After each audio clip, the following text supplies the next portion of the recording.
Silencing Your Inner Critic, How to Build Real Confidence. Written and published by Your Drive Audiobooks. Introduction. There's a voice inside your head. You know the one. The voice that questions your worth, undermines your progress, and whispers doubt just when you need courage. It's not some mythical force. It's not a dramatic villain. It's your inner critic. And it's time to silence it. This book is not about quick fixes, vague affirmations, or pretending your insecurities don't exist. It's about transformation, real, lasting transformation that begins with the truth. The truth is, you've believed lies about yourself. Lies you inherited, lies you repeated, lies you reinforced through your own silence or inaction. But not anymore. This is where you draw a line. This is where the real work begins. Not by erasing every flaw or pretending life is always easy, but by learning to stand firm in your own value, no matter what. By building a foundation so solid that even when your circumstances shake, your confidence doesn't shatter. By developing habits, perspectives, and mental tools that don't just sound good, they work. Here's what this book will not do. It will not coddle you. It will not entertain your excuses. It will not ask you to fake positivity. But here's what it will do. It will equip you to dismantle the voice of the inner critic. It will help you understand where your self-doubt comes from and why it's not your fault, but it is now your responsibility. It will walk you through the practical, psychological, and emotional principles behind real confidence. Not arrogance, not perfection, not popularity, confidence. It will challenge you to take your power back in every area of your life, starting with your thoughts. Confidence is not about pretending to be someone else. It's about fully being yourself, loudly, clearly, and without apology. But you can't do that when your mind is a battlefield. You can't do that when you are still begging for permission to believe you matter. This book is your permission. Not because you need it from me, but because maybe for the first time, someone is putting words to the war you've been fighting. And together, we're going to end it. You'll learn how to identify the voice of your inner critic and shut it down in real time. Why you struggle with self-doubt and where it really started. How your upbringing and social conditioning shaped your self-perception. What tools you can use to build a new internal dialogue rooted in truth. How emotional regulation is the secret weapon behind lasting confidence. How to break free from perfectionism, fear of rejection, and shame. How to rebuild belief in yourself after trauma, failure, or loss. How to become emotionally independent and validate yourself. How to express boldness without becoming arrogant or defensive. And finally, how to sustain a confident mindset for life, even in chaos. Each chapter is a training ground. Each principle is backed by logic, research, and real-world application. No fluff, no filler. Just what you need to silence the voice that's been holding you back and amplify the one you were meant to live by. You're not here by accident. You've reached a turning point. Now let's begin. Chapter 1. Recognizing the voice of the inner critic. Before you can silence the inner critic, you must recognize it. Not in theory, not as a vague idea, but as a very real and specific voice that operates inside your mind, often unnoticed, yet constantly influential. Most people don't realize they are in a relationship with this voice. They assume it's their own thinking. But the truth is, your inner critic is not your authentic self. It's a program, a mental script, a set of conditioned responses that you've adopted over time. And here's the kicker.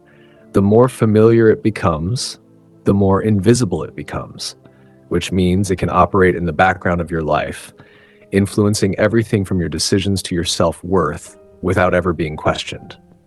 What is the inner critic, really? The inner critic is the internal voice that judges, demeans, doubts, and limits you. It can be harsh, subtle, or even logical. It can take many tones. The perfectionist, you could have done better. The worrier, what if you fail? The controller, you must not mess this up. The shamer, you're not good enough.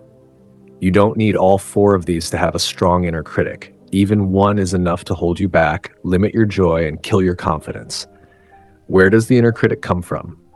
It's not born in you. It's taught, acquired, internalized. It could come from childhood, voices of parents, teachers, or authority figures who were overly critical or emotionally unavailable. It could come from peer rejection or bullying. It could stem from religious or cultural conditioning that emphasized guilt and shame over love and growth. It could come from a single traumatic moment that changed how you see yourself. Over time, these voices become your own, not because you chose them, but because you never challenged them. The cost of an unchecked inner critic. Unchecked, the inner critic leads to chronic self-doubt, procrastination and perfectionism, fear of judgment and rejection, sabotaging relationships, inability to receive compliments, reluctance to speak up, lead, or try new things. And worst of all, it causes you to play small in life, settling for less than what you want or deserve because you've convinced yourself that you're not ready or worthy. How to identify the inner critic. It's time to bring that voice out of the shadows. 1. Notice the patterns. The inner critic has a script. What does it say when you make a mistake? Try something new. Think about your goals. Common phrases include, "You're not ready," "People will laugh at you," "You'll just fail again," "Who do you think you are?" 2. Listen to the tone. The inner critic is rarely kind or constructive. It's sharp, impatient, fearful, or demeaning. But compare its tone to how you would speak to someone you love. Would you talk to them that way? If not, it's not love, it's criticism. 3. Track the triggers. When does it get loudest? Before a big opportunity? After a mistake? Around certain people? These moments expose the critic's influence. 4. Write it down. Start a journal. Each time you hear a negative internal voice, write down exactly what it says. Then ask, would I say this to a friend? If not, it's the critic. The inner critic versus your inner truth. Your authentic inner voice sounds different. It's firm, not harsh. It's honest, but not cruel. It corrects, but doesn't condemn. It guides, not guilts. For example, inner critic, you're lazy and pathetic. Inner truth, you're tired and your energy is low. Let's rest and try again. Recognizing the difference between these two voices is the first major step toward transformation. Common myths about the inner critic. 1. It's just me being realistic. False. Being realistic means assessing facts, not tearing yourself down. The inner critic exaggerates negatives and ignores strengths. 2. If I don't push myself, I'll get lazy. False. You don't need shame to grow. You need support, clarity, and accountability. 3. It's always been this way. Maybe. But that doesn't mean it has to stay that way. Your inner dialogue shapes your life. Every thought you have trains your brain to expect a certain outcome. Thoughts create emotions. Emotions drive behaviors. Behaviors shape results, and results reinforce beliefs.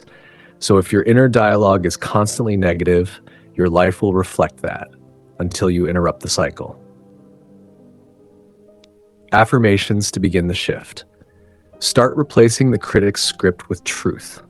I am not my worst thoughts. My mistakes do not define me. I am worthy of compassion and growth. I choose to speak to myself with kindness. I can be honest without being cruel. Daily practice, thought audits. Each day, take 3 minutes to answer, what negative thought came up today? How did I respond to it? What could I say instead next time? This small habit trains your awareness and empowers you to challenge the critic in real time. Chapter 2. The roots of self-doubt and negative self-talk. Self-doubt doesn't come out of nowhere. It has roots, deep ones. And if you've struggled with feeling not good enough, second-guessing yourself, or constantly needing reassurance, it's not because you're broken. It's because somewhere along the way, your confidence was interrupted. In this chapter, we dig deep, not to relive pain, but to understand where it started, so you can stop blaming yourself and start building from the truth. Self-doubt is learned, not inborn. You were not born doubting yourself. You didn't come into the world worried about being liked or fearing rejection. Those beliefs came later. They came through experiences, environments, messages you absorbed explicitly or subtly, repeated emotional patterns. And once internalized, they became your default thoughts, quiet, automatic, but powerful. Common origins of self-doubt. 1. Critical or dismissive parenting. Constant correction without encouragement. Love based on performance, not presence. Being compared to siblings or peers. Being told directly or indirectly that you're too much or not enough. 2. Inconsistent affection or attention. Only receiving praise when you achieve. Emotional needs not being recognized or validated. Parents who were physically present but emotionally absent. 3. School and social conditioning teachers who punished mistakes instead of encouraging effort. Classmates who bullied, mocked, or excluded, being rewarded for compliance, not authenticity. 4. Religious or cultural pressure. Teachings that emphasize shame over growth, being told to stay small, stay humble, or know your place. Fear-based systems where asking questions was seen as rebellion. 5. Past failures and painful experiences. A failed relationship that made you question your worth. Repeated rejection in career or creative pursuits. Public embarrassment that turned into a mental scar. The cycle of negative self-talk. Once doubt takes root, it starts forming a loop. 1. You make a mistake or take a risk. 2. The inner critic responds, see, you're not capable. 3. You feel shame and retreat. 4. You avoid future risks to protect yourself. 5. You reinforce the belief that you're not enough, and the cycle repeats. Why it feels so real. Negative self-talk feels convincing because it mimics voices from your past. It uses fear as logic. It exaggerates small flaws into core identity flaws. It offers a false sense of control. If I expect failure, I won't be surprised. But fear disguised as logic is still fear. And rehearsed self-criticism is still abuse, no matter how rational it sounds. How this affects confidence. You second-guess decisions. You shrink in relationships. You over-apologize or over-explain. You feel like an imposter in your own life. You rely on external approval to feel secure. Self-doubt isn't just a feeling. It's a filter that warps your perception of what's possible. Recognizing your personal roots. Take a moment to reflect. What early memories made you feel small, inadequate, or dismissed? What messages did you hear repeatedly about your identity, body, intelligence, or emotions? When did you first begin to question your worth? You're not doing this to blame. You're doing this to understand and to break the pattern. The good news, patterns can be rewritten. Neuroscience confirms what experience shows. The brain is changeable. What's wired can be rewired. What's believed can be replaced. But first, you must stop agreeing with the critic. How to challenge the root of self-doubt. 1. Track the source. When you hear a negative thought, ask, whose voice is this really? Is it a parent, a past teacher, a toxic ex? Identify the source. 2. Question the validity. Just because something was said repeatedly doesn't make it true. Ask, what evidence do I have against this belief? 3. Rewrite the message. Old, I'm not good at anything.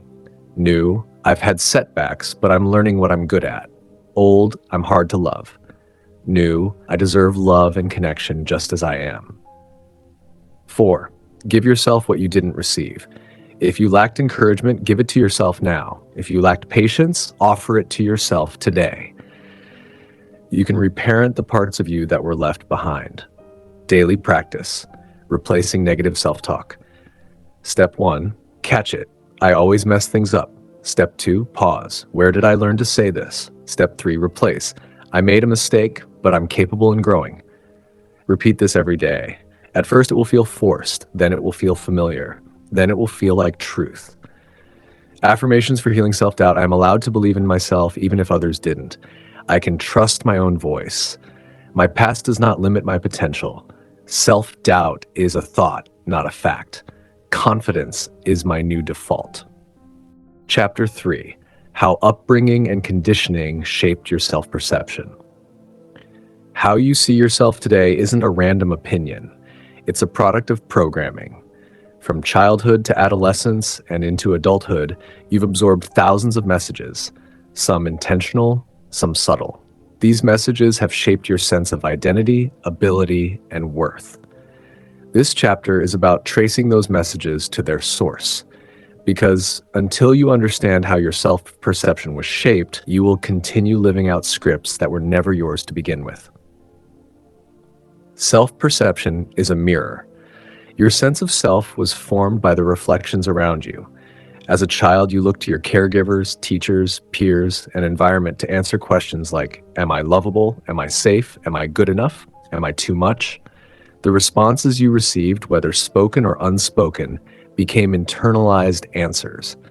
These answers became beliefs. Those beliefs became your self-perception. How upbringing shapes confidence. 1. The conditional love household. If praise or affection was only given when you performed, succeeded, or pleased others, you likely equated worth with achievement. Now your confidence may rise and fall with outcomes. 2. The always criticized household. If you were frequently corrected, compared, or criticized, you likely developed hyper-awareness of your flaws. You may now struggle with perfectionism or fear of failure. 3. The emotionally absent household. If your emotional needs weren't met. If no one noticed your sadness, fear, or excitement, you may have learned that your feelings are inconvenient or irrelevant. 4. The strict or shame-based household. If obedience was valued over expression, or if mistakes were punished harshly, you may now associate risk or vulnerability with danger. 5. The overprotected household. If you were sheltered from failure or decision-making, you may struggle with confidence in your ability to navigate life independently. Cultural and social conditioning. Beyond family, your culture, religion, gender norms, and social systems have shaped how you perceive yourself. Examples: don't be too loud. It's not ladylike. Boys don't cry. You can't trust your feelings. Our kind of people don't do things like that. Just stay humble. Don't act like you're special. Over time, these cultural scripts shape inner limits. How conditioning becomes identity conditioning is powerful because it feels familiar. Even if it's painful, it feels true. If you were constantly told you're too sensitive, you begin to believe your emotions are a flaw. If you were told you'll never amount to anything, you internalize limitation. You begin to filter feedback through old beliefs. Choose relationships that mirror your conditioning. Set goals within the boundaries of your early messages. How to reclaim your self-perception.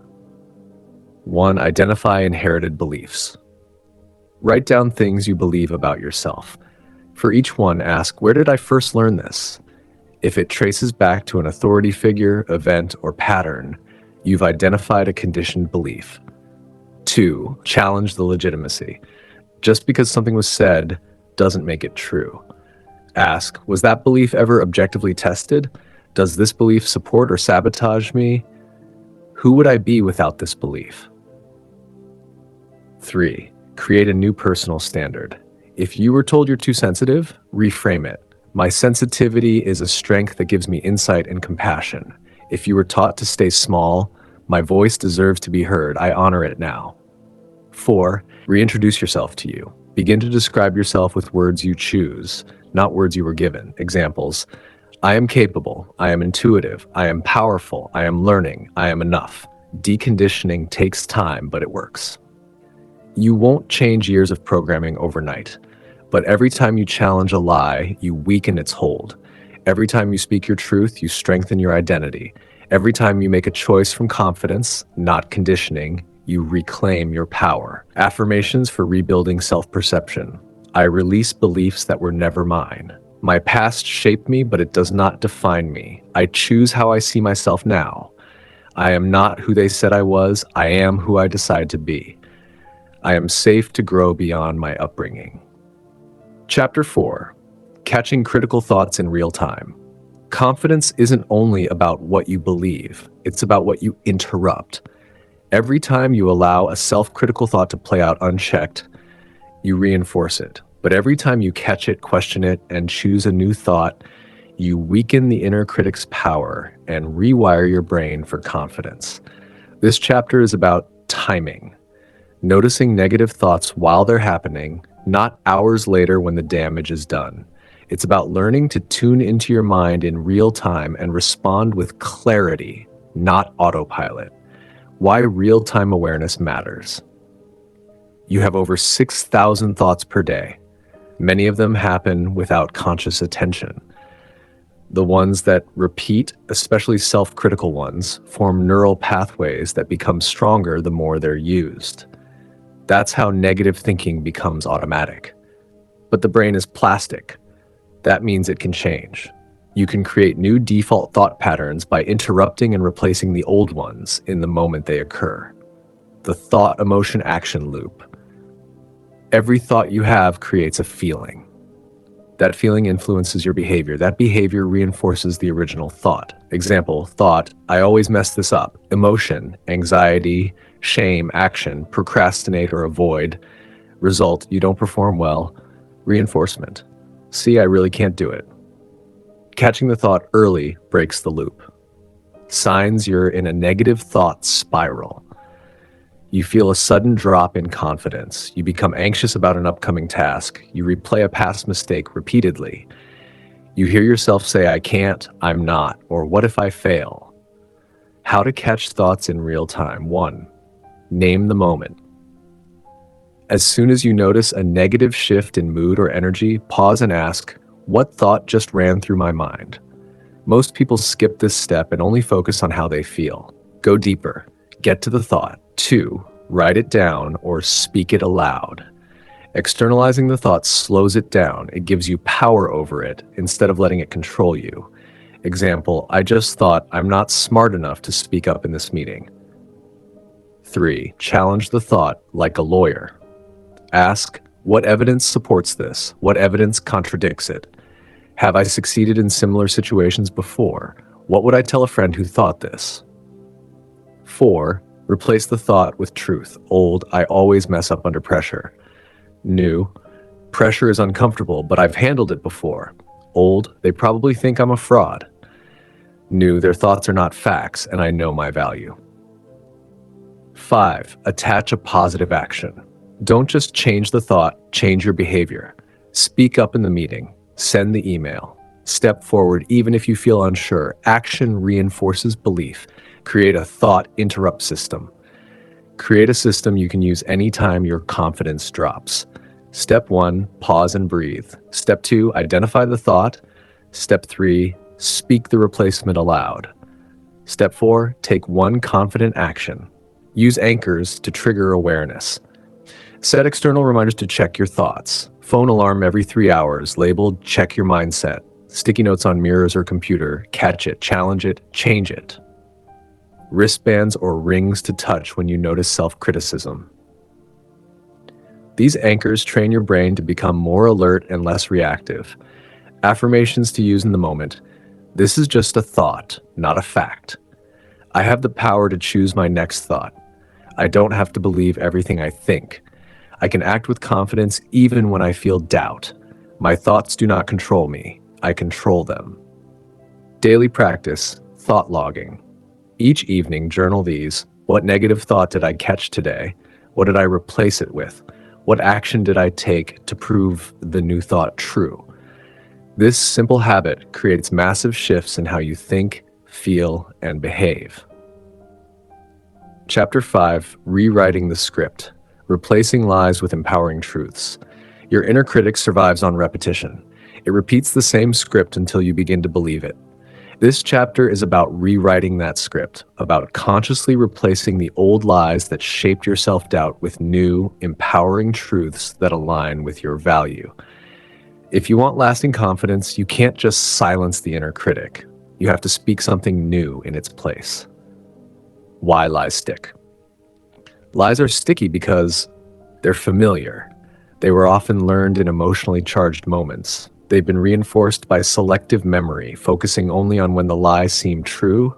They were never challenged. Until you challenge and replace a lie, your brain will default to it, even when logic says otherwise.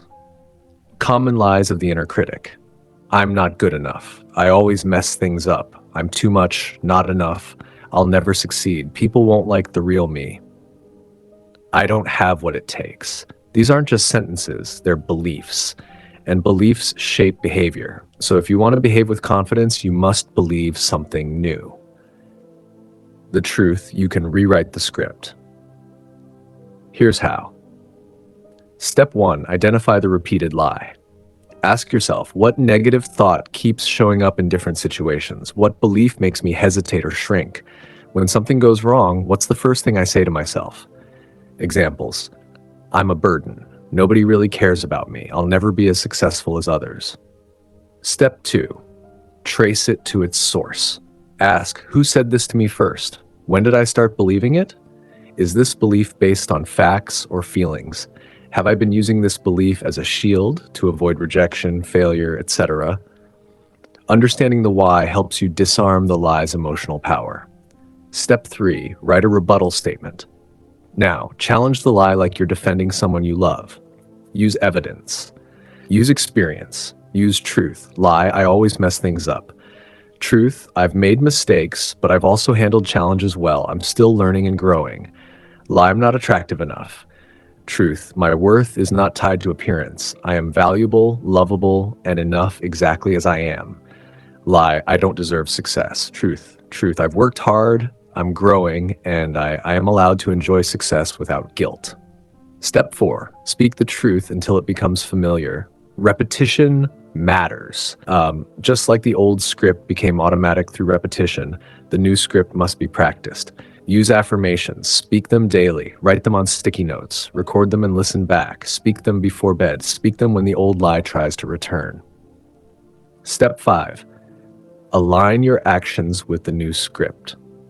If your truth is, I am capable, act like it. Take the opportunity, speak in the meeting, send the message. Confidence doesn't just come from thoughts, it's solidified by aligned action. Examples of script rewrites. I'm too quiet. My voice has value even if it's not loud. I'm not qualified. I'm learning every day and I can figure things out. People always leave me. I attract people who see my worth and choose to stay. I can't handle rejection. Rejection doesn't define me. I grow through it. Daily practices to reinforce the new script. 1. Morning mantra. Begin each day with your chosen truth. Say it out loud in front of a mirror. I am enough. I trust myself. I speak with confidence. 2. Real-time replacements. When the old thought shows up, say, that's the old script. 3. Evening review journal. What old belief came up today? How did I respond? What truth am I choosing instead? Affirmations to rewrite the script. I am rewriting my story with truth. I choose what I believe about myself. Every thought I shift empowers my confidence. I deserve to speak kindly to myself. I am not my past. I am who I decide to become.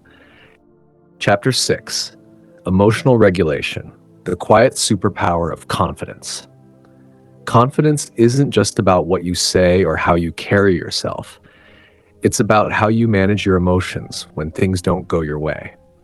Emotional regulation is the hidden superpower of confident people. It's what allows you to stay grounded in difficult conversations, recover from embarrassment, or make clear decisions under pressure. Without emotional regulation, self-belief collapses the moment emotions surge. But when you know how to stay calm, centered, and clear-minded, even in discomfort, your confidence becomes unshakable. What is emotional regulation? It's your ability to stay aware of your emotional state, pause before reacting, respond with intention, not impulse, comfort yourself without numbing or avoiding. It doesn't mean suppressing feelings, it means managing them. Why emotional regulation builds confidence? It reduces self-sabotage, it prevents regretful reactions, it increases clarity and self-trust, it shows you that you can handle hard things without losing control. Emotional regulation gives you internal safety.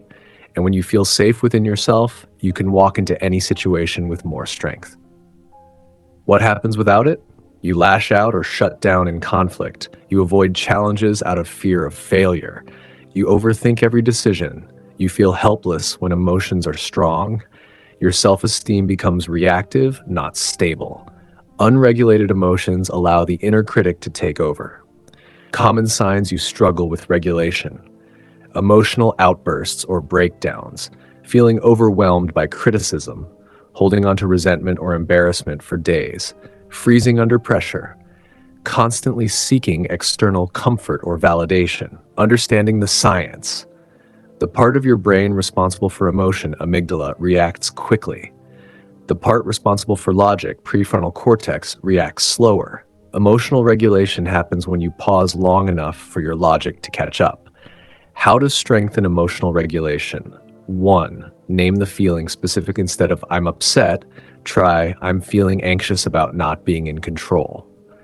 Labeling emotions activates your logical brain and reduces emotional intensity. 2. Breathe intentionally. Deep breathing sends a signal to your nervous system: "I'm safe." Try box breathing. Inhale for 4, hold for 4, exhale for 4, hold for 4. Repeat 4 times. 3. Use a grounding statement example. I am allowed to feel this, but I don't have to act on it. This emotion is real, but it is not permanent. 4. Step back before reacting. When triggered, give yourself a pause. Walk, breathe, write. Don't respond until your heart rate slows. 5. Ask, what do I need right now? Your feelings are valid, but they're messengers, not masters. What is the feeling asking for? Comfort, boundaries, rest, honesty? 6. Respond with wisdom, not reaction. Regulated emotions allow you to speak your truth clearly, set boundaries respectfully, and recover faster from setbacks. Emotional regulation tools: journaling. Write what you feel without censoring. Then write a response from your grounded self. Movement. Shake off tension. Walk, stretch, or dance. Movement regulates your nervous system. Hydration plus nutrition. Blood sugar crashes and dehydration mimic anxiety. Take care of your body to support your mind. Silence solitude. Time alone helps you process without pressure. Affirmations to support regulation. I can feel deeply and still choose wisely. I give myself permission to pause before I respond. I am safe to feel, I am safe to heal. This emotion is temporary. My truth is stable. I regulate, I don't react. Daily practices for building this superpower. 1. Emotional check-ins. 3x daily. What am I feeling right now? What do I need? 2. Response journaling. After any intense emotion, write what happened and how you responded. What can you learn for next time? 3. Set a regulation ritual. Before big meetings or conversations, breathe, speak an affirmation, and ground yourself physically. Chapter 7. Building self-worth by creating and keeping boundaries. Boundaries are not walls. They are bridges to healthy relationships and personal freedom. They define where you end and others begin. And they are one of the most direct ways to build and protect your self-worth. When you have strong boundaries, you tell the world, I know what I need, I respect myself, and I expect respect in return. When you don't, the inner critic gains power because every time you allow disrespect, overcommitment, or self-betrayal, you reinforce the idea that you don't deserve better. This chapter is about drawing the lines that protect your confidence and creating the space you need to thrive. What boundaries really are? Boundaries are limits you set around your time, energy, and values, decisions about what you will and won't accept, guidelines for how others can engage with you, agreements you make with yourself to act in alignment with your truth. They are not punishment, rejection, selfishness, aggression. Healthy boundaries are an act of self-respect, not self-centeredness. Why boundaries matter for confidence. They protect your energy. They reduce resentment. They clarify relationships. They reinforce your sense of control. They affirm your worth by reminding you that your needs matter. Confidence grows when your life reflects your values, and boundaries are how you enforce those values. Signs of weak or non-existent boundaries. You say yes when you want to say no. You feel guilty for prioritizing your needs. You're constantly drained by certain people. You avoid conflict and suppress your voice. You feel resentful but don't speak up. Every time you abandon your truth to keep others comfortable, you shrink your confidence. Why it's hard to set boundaries. 1. Fear of rejection. If I set a boundary, they'll leave. Truth. If your relationship can't survive a boundary, it's not healthy. 2. Guilt. I feel bad saying no. Truth. You're not responsible for other people's emotional reactions.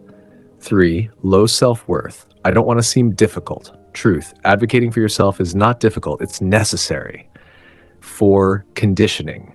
You may have been taught that being nice means being available, agreeable, or accommodating. That's not niceness, that's people-pleasing. Types of boundaries to set. 1. Time boundaries. I'm not available after 7 p.m. I need 24 hours before committing to new plans. 2. Emotional boundaries. I'm not in a place to take on your emotional load right now. Please don't speak to me that way. 3. Physical boundaries. I don't want to be hugged without asking. I need personal space. 4. Mental boundaries. I have a different opinion and that's okay. Let's agree to disagree on that topic. 5. Digital boundaries. I don't respond to work messages on weekends. I'm taking a break from social media right now. How to set and keep boundaries. 1. Get clear on your limits. Ask, what drains me? What do I tolerate that I shouldn't? Where do I feel disrespected? 2. Communicate clearly and calmly. Be direct. Don't over-explain or apologize for your needs. Example, I won't be able to take that on. I'm choosing to spend this weekend resting.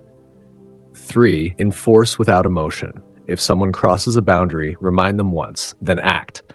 Boundaries without consequences are just suggestions. 4. Expect pushback. People benefiting from your lack of boundaries may resist the change. That doesn't mean you're wrong, it means you're growing. 5. Stay consistent. Confidence comes from keeping boundaries, not just setting them. Affirmations to support boundary work.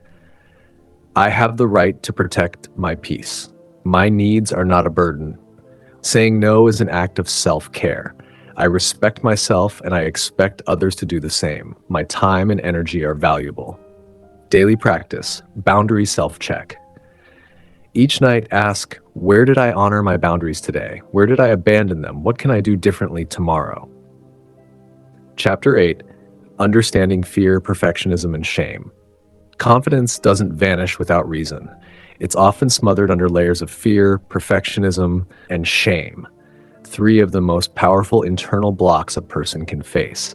These forces are subtle, persistent, and deeply tied to the inner critic. This chapter is about naming them, disarming them, and breaking their grip on your voice, your worth, and your power.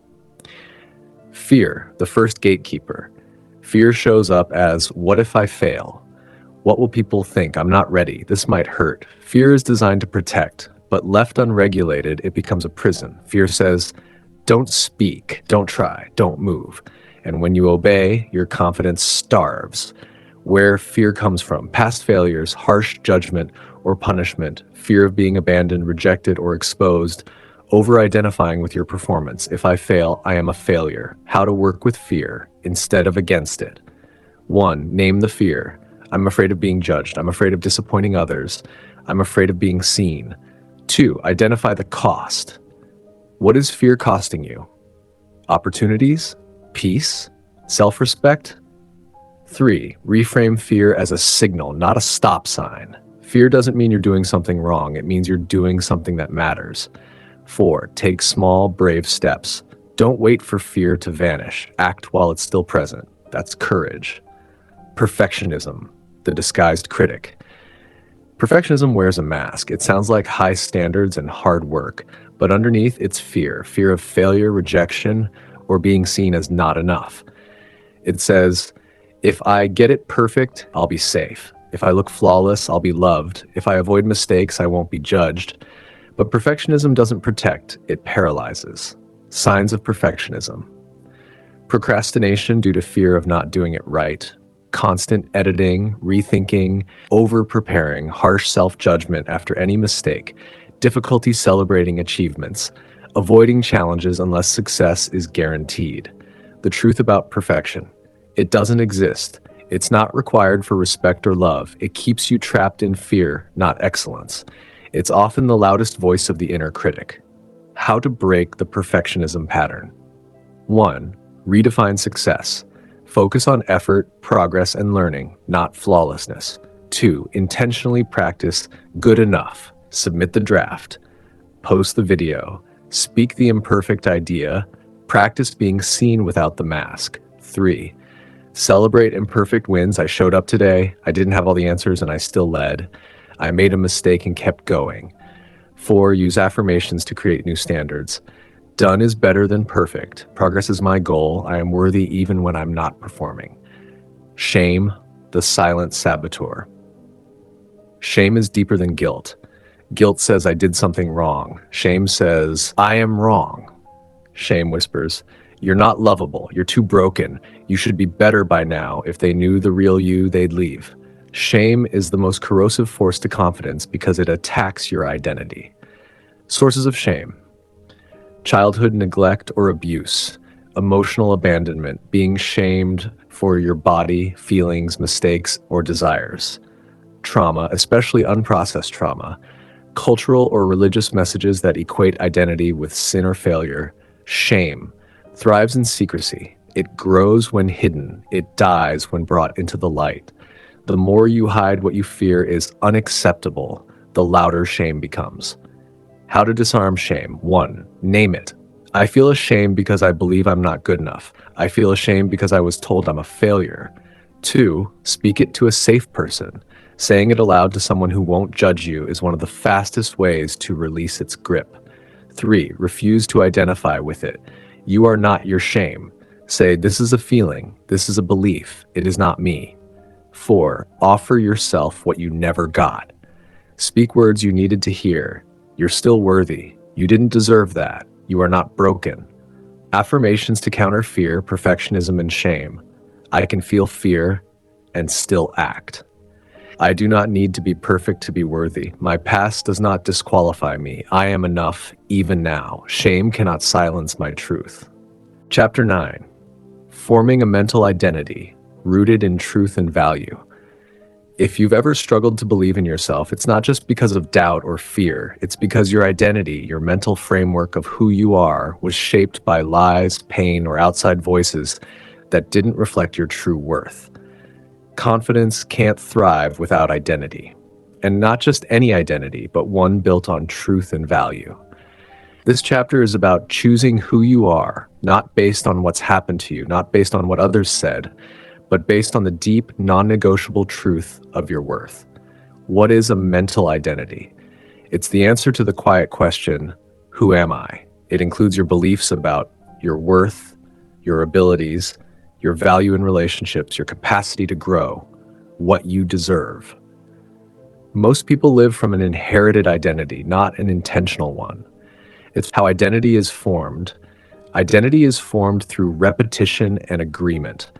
You repeatedly hear something, feel something, or experience something, and then you agree with it.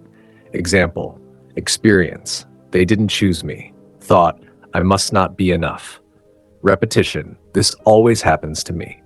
Agreement, I'm not lovable.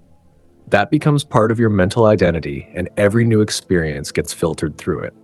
Why your identity must be rewritten.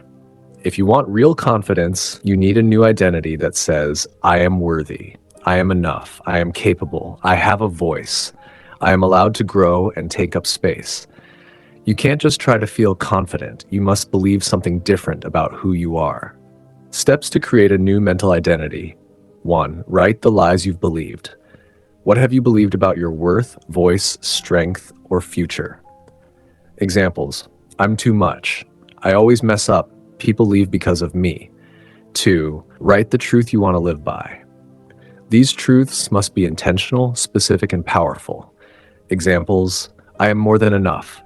I am safe to be seen and heard. I am not defined by the past. I am a capable, growing person. 3. Turn that truth into an identity statement. Create a paragraph that begins with, I am the kind of person who... Example, I am the kind of person who speaks with clarity and confidence. I protect my peace, honor my needs, and lead with strength and kindness. I no longer apologize for existing. I take up space because I belong. 4. Repeat your identity daily. Every morning, speak your new identity aloud. Rewire your brain by repetition. Reprogram by practice. 5. Act in alignment with the new identity. When making choices, ask, what would a confident version of me do here? Act like the identity you want to become until it no longer feels new but natural. Remember this, your identity is yours to define. No one gets to decide who you are unless you let them. You are not your trauma, your past, your mistakes, your failures, their rejection. You are resilient, powerful, worthy, valuable, enough affirmations to reinforce your new identity. I am the author of my identity. I am not who they said I was. I am who I say I am. My truth is stronger than my past. Every day I grow more into my true self. I live from a place of worth, not wounds. Daily practice, identity reinforcement. Morning, read your identity statement aloud. Choose one aligned action for the day. Evening, reflect. Did I live as my true self today? If not, correct. Not condemn. Recommit. Chapter 10. Daily confidence habits and affirmation practices. Confidence is not a personality trait. It's a practice. It's not reserved for extroverts or leaders or people who have it all together. It's built step by step in your habits and daily decisions. If you want long-term transformation, you can't rely on motivation alone. You need routine.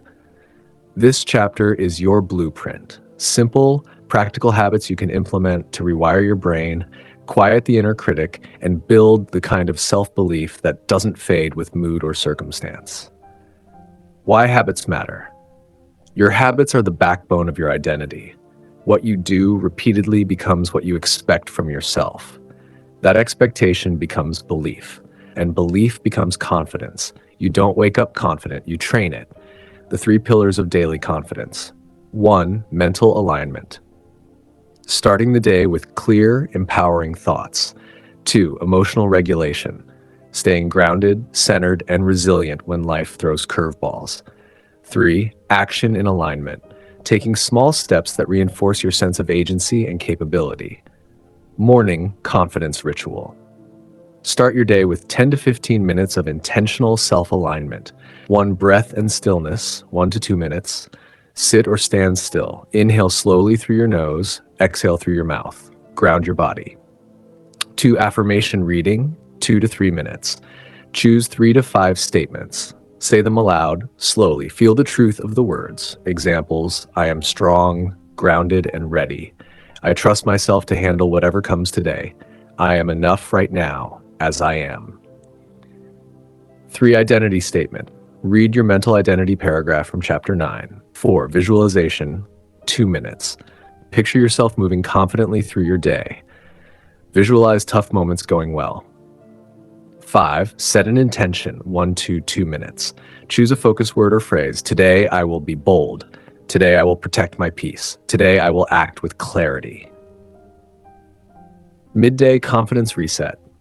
Confidence can drop throughout the day due to stress, comparison, or self-doubt. Create a quick midday check-in to stay grounded. Set an alarm or reminder around lunch. Ask yourself, how am I speaking to myself right now?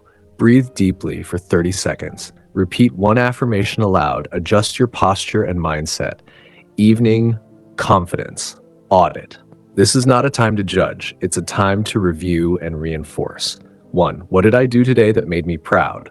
Big or small? I spoke up. I said no. I got out of bed. 2. Where did the inner critic show up? Name the moment. What did it say? 3. How did I respond? Did you silence it, ignore it, or believe it? 4. What do I want to believe instead? Speak or write your truth. 5. Affirm and release. I'm proud of how I showed up today. I release what I can't change. I did my best. Daily affirmation practice tips. Speak them aloud for emotional power. Record them in your voice and listen while walking or driving. Write one on a sticky note and place it where you'll see it. Create an affirmation playlist. Your voice, your truth, your power. Affirmations for every mood. When anxious, I breathe in calm. I am safe in this moment. When insecure, I am worthy. I do not have to prove myself. When overwhelmed, 1 step at a time. I do not have to do it all perfectly. When criticized, I learn, I grow, and I stay rooted in my truth. When tired, I am allowed to rest and still be valuable. How to build your own affirmations. Use this formula. Even though insert challenge, I still insert truth. Examples. Even though I feel nervous, I still have something valuable to say. Even though I didn't get it perfect, I still showed up. Even though I've failed before, I am not my past. The role of repetition. Repetition rewires the brain. Just like the inner critic got strong through daily repetition of lies, your confidence will get strong through daily repetition of truth. Every day you affirm your identity, every day you speak life over yourself, every day you take a small step in the direction of courage, you're building something real, your daily confidence map. Morning, breath affirmations, identity statement, visualization, intention. Midday, pause, check-in, reset thought, reaffirm. Evening, reflect, review self-talk, rewrite, affirm and release. Chapter 11, reframing failure, rejection, and setbacks. Failure, rejection, setbacks. These are the moments that test the strength of your confidence. They threaten to knock you off course, reopen old wounds, and awaken the inner critic like nothing else. But what if these moments weren't evidence of your weakness, but opportunities to reframe your power? This chapter is about taking back control of your story, not by pretending these experiences don't hurt, but by refusing to let them define you. The lies failure tells you, you're not good enough. You should have known better. Everyone else is ahead of you. You'll never recover. These aren't truths. They're conclusions drawn by fear, and if left unchecked, they become the foundation for shame and self-abandonment. But failure is not final. Rejection is not personal. Setbacks are not your identity unless you decide they are. What failure really is. Information feedback, a turning point, an invitation to grow. The most confident people in the world aren't the ones who succeed constantly. They're the ones who reframe failure quickly. Rejection is not a reflection of your worth. Rejection often feels like the deepest wound because it strikes at the heart of your identity, but most rejection says more about the other person's perspective or priorities than your value. You were not created to be everyone's choice, everyone's fit, or everyone's flavor. Confidence is knowing you are enough, even when someone else says no. Setbacks are part of forward motion. They aren't detours, they're the real road. Every person you admire has failed, been rejected, or faced major obstacles. The only difference? They didn't stop. How to reframe the pain. 1. Name the story you're telling yourself. Because I failed, I'm a failure. Because they said no, I'm not lovable. Because this didn't work, nothing will. 2. Interrupt the narrative. Ask, what if this doesn't mean what I think it means? What if this is setting me up for something better? What else could be true right now? 3. Extract the truth, not the shame. Instead of shame, ask, what did I learn? Where did I grow? What would I do differently next time? 4. Normalize the process. Failing means you tried. Rejection means you put yourself out there. Setbacks mean you're doing something that matters. 5. Return to your identity. Remind yourself, my value is not on trial. This moment does not define me. I can move forward with wisdom and strength. Affirmations to reframe failure, rejection, and setbacks. This is a redirection, not a dead end. I grow through what I go through. My value does not depend on outcome. I can recover, realign, and rise again. Setbacks sharpen me. They don't stop me. Daily practice, the 3R method. Use this tool after any failure, rejection, or setback. 1. Reflect. What happened? What are the facts, not feelings? 2. Reframe. What is a more empowering interpretation? 3. Recommit. What's my next move? Rooted in strength. Chapter 12. Healing confidence after trauma or loss. There are moments in life that break you open. Losses, betrayals, trauma, sudden change. These experiences can make confidence feel impossible. They don't just hurt emotionally. They can shatter your identity, your self-trust, and your sense of safety in the world. This chapter isn't about quick encouragement. It's about real healing. the kind that starts in the dark and grows slowly toward the light. If you've been through something that made you question your worth or strength, this chapter is your invitation to rebuild. Why trauma and loss impact confidence so deeply. Trauma disrupts your internal stability. It can shake your ability to trust yourself, others, and life. You may feel unsafe in your own body or mind, disconnected from your former self, afraid to try again or hope again, guilty for surviving or moving on, stuck in shame or silence. Confidence doesn't just disappear after trauma, it gets buried under fear and grief. But it can be uncovered. Common confidence wounds after trauma or loss. I should have seen it coming. I'm too broken to be whole again. This is my fault. I'll never feel like myself again. What's the point of trying? These thoughts are normal, but they are not final truths. The path to rebuilding confidence. 1. Acknowledge what was lost. A relationship, a dream, a version of yourself. Naming your loss allows you to validate it and yourself. 2. Honor your survival. You are still here. That matters. You didn't choose the pain, but you are choosing to keep going. That is strength. 3. Separate the event from your identity. What happened to you is not who you are. Say, I experienced the event. It's part of my story, not my whole self. 4. Allow yourself to feel, without judgment, anger, sadness, fear, numbness. These are valid. Healing requires feeling. Suppressing emotions doesn't speed up the process, it delays it. 5. Create small routines of self-safety. Morning grounding, journaling, movement, quiet time. These actions signal to your brain you are safe now.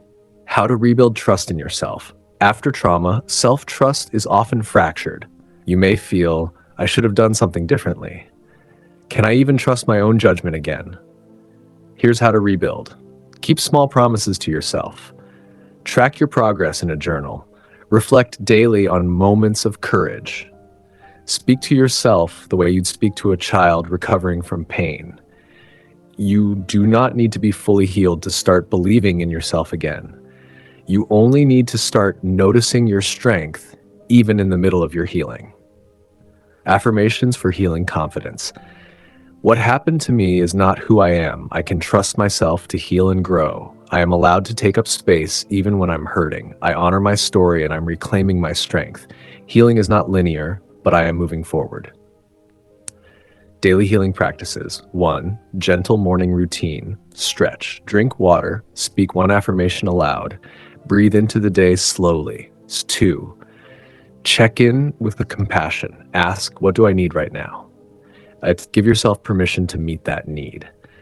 3. Set boundaries with overwhelm. Say no. Step back. Allow quiet.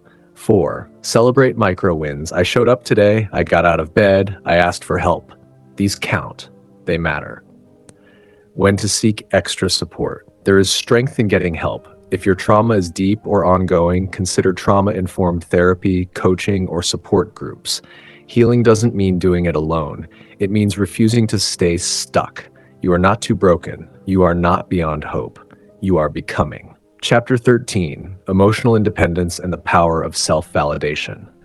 If your confidence rises and falls based on who likes you, who validates you, or who approves of you, then your sense of self is not stable. It's outsourced.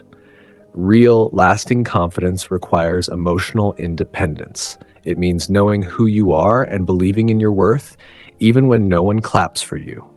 This chapter is about reclaiming that power, learning to meet your own emotional needs, affirm your own truth, and no longer need external permission to feel good about yourself. What is emotional independence? Emotional independence means you can validate your own experiences. You don't rely on others to define your worth. You process emotions without needing others to rescue you. You enjoy connection but don't depend on it for self-esteem. It's not emotional isolation. It's self-containment with openness to connection. Why emotional independence builds confidence? You stop chasing validation. You stop fearing disapproval. You gain clarity and inner peace. You make decisions based on values, not pressure. You become your own anchor, signs you may be emotionally dependent. Constantly seeking reassurance, overanalyzing people's reactions to you, feeling crushed by criticism or disapproval, difficulty saying no or setting boundaries, mood swings based on how others treat you. Often, this pattern starts in childhood. If your emotional needs weren't met consistently, you may have learned to seek approval as a survival tactic. But as an adult, you can change that. How to build emotional independence. 1, become your own validator. Instead of asking, do they think I'm good enough? Ask, do I believe I'm enough? 2, pause before seeking external input. Ask yourself, what do I think before texting, calling, or polling others? 3, practice internal dialogue. Talk to yourself with clarity and kindness. I understand why I feel this way. I'm proud of how I handled that. I can trust my judgment. 4, detach from over-attachment. When someone's opinion affects you deeply, ask, what story am I attaching to this? Often the story, not the person, is the problem. 5, reclaim emotional ownership. You are responsible for your emotional well-being. Others can support you, but they cannot sustain you. The role of self-validation. Self-validation is the daily practice of affirming your experience. What I feel is valid. What I need matters. I can trust my intuition. Validation doesn't mean indulging every emotion. It means acknowledging it without shame. How to practice self-validation. When you feel something, name it without judgment. When you make a choice, stand by it with calm confidence. When you succeed, celebrate yourself privately, even if no one else notices. When you struggle, speak to yourself with compassion, not criticism. Affirmations for emotional independence. My opinion of myself matters most. I am capable of meeting my emotional needs. Approval is nice, but not necessary. I do not shrink to please anyone. I belong to myself first. Daily habits to strengthen self-validation. 1, morning check-in. What do I feel today, and what do I need from myself? 2, boundary practice. Say no without over-explaining. Trust your no. 3, end-of-day reflection. Did I abandon myself today to please someone? What did I affirm about myself? You can still love others deeply. Emotional independence doesn't mean you stop caring. It means you stop self-sacrificing for validation. You bring your full self to the table. You show up with more love because your love comes from fullness, not fear. You are allowed to be your own biggest supporter. You are allowed to be proud of yourself, even if no one else sees. You are allowed to walk alone, not because you're unworthy of love, but because you've become your own safe space. Chapter 14, Cultivating Boldness Without Arrogance. There is a difference between being bold and being boastful, between owning your value and needing to prove it, between standing tall and stepping on others. Confidence, when healthy, is not loud, it's grounded. And boldness, when authentic, inspires rather than intimidates. This chapter is about walking in boldness without falling into arrogance. It's about expressing who you are clearly and unapologetically without becoming inflated, insensitive, or performative. Why boldness matters. Boldness is the outer expression of inner security. It allows you to speak truth without fear, show up in rooms where you once shrank, lead without waiting for permission, advocate for yourself and others. When you are bold, you expand your influence, not by force, but by presence. What boldness is not dominating conversations, dismissing others' opinions, needing to be right, masking insecurity with bravado. What boldness is honoring your voice and values, taking up space with grace, being clear, kind, and firm, acting from confidence, not ego. The root of arrogance is insecurity. Arrogance is often compensation for self-doubt. It says, if I act superior, I won't feel inferior. If I tear others down, I'll seem stronger. But this mindset drains relationships and backfires in the long term. True confidence needs no proving.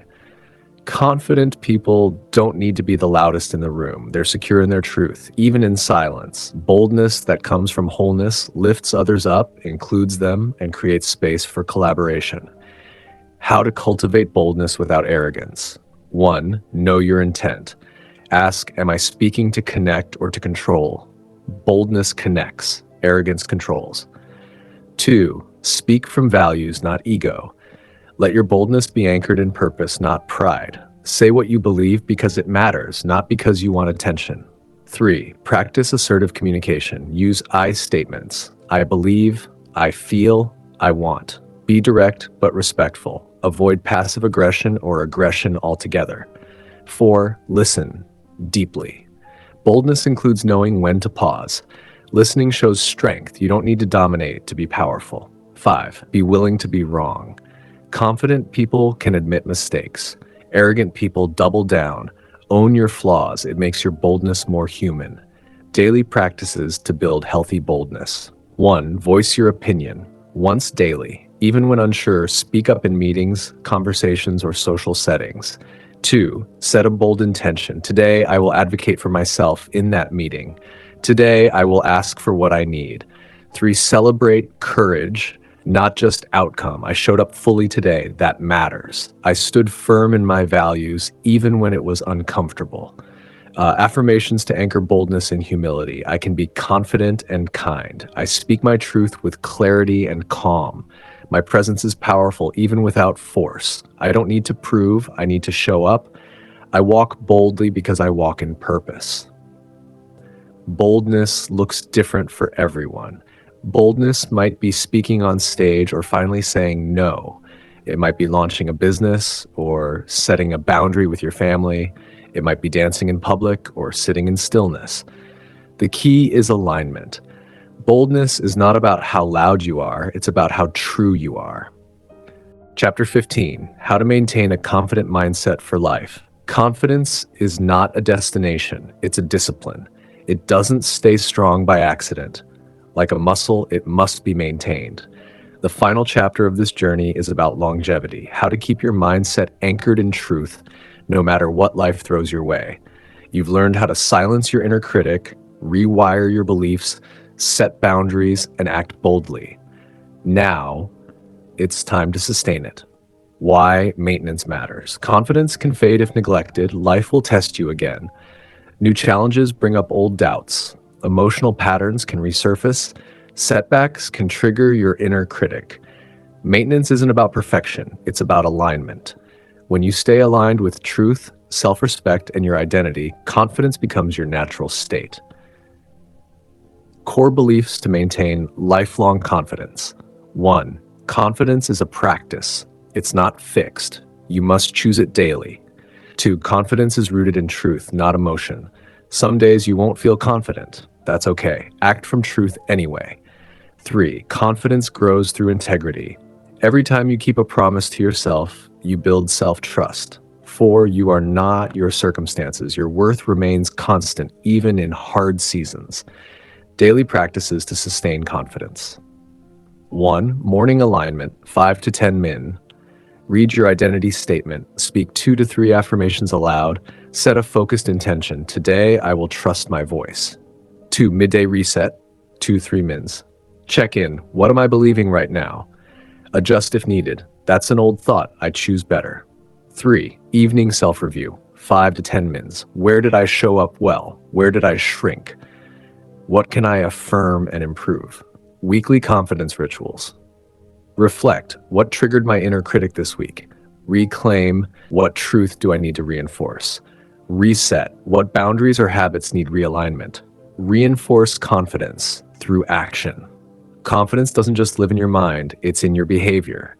Speak up in tough rooms, set boundaries without guilt, make decisions without over-explaining, show up even when you feel afraid. Rest without apologizing.